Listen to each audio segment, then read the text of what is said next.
c'est tout. Alors cet amendement en fait vise à s'opposer à un droit de refus illimité accordé à l'employeur. Parce que ce qu'on a pu observer pendant les débats, c'est que sur les bancs de droite, il y a toujours une confiance aveugle en l'employeur, alors que par contre pour les salariés, il y a une suspicion qui est absolument généralisée à la limite de la paranoïa.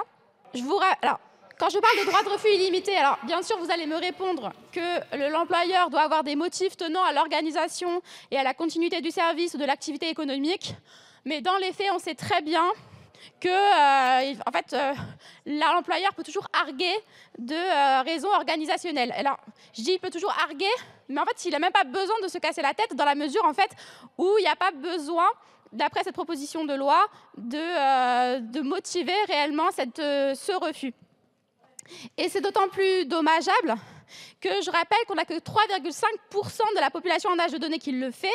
Donc, on n'a absolument pas besoin de mettre davantage de bâtons dans les roues des gens. Au contraire, on devrait faire en sorte qu'ils aient davantage la possibilité de le faire. Et non, les donneurs réguliers ne sont pas une plaie. Au contraire, ils sont une chance dans ce contexte. Mais je tiens d'abord à rappeler que cet alinéa et cette phrase-là, pas l'alinéa, cette phrase-là n'était pas présente dans la version initiale du rapporteur. Et donc, du coup, c'est quelque chose qui a été rajouté, soi-disant, pour rassurer les employeurs. Mais encore une fois, je pense que les salariés qui vont donner leur sang vont discuter avec leur employeur et vont essayer de trouver le moment qui ne posera pas de problème à l'entreprise. On peut imaginer. Par contre, si vous mettez ça dans la loi, vous pouvez avoir un très grand nombre d'employeurs qui trouvera toujours une bonne raison pour empêcher que ce droit soit exercé.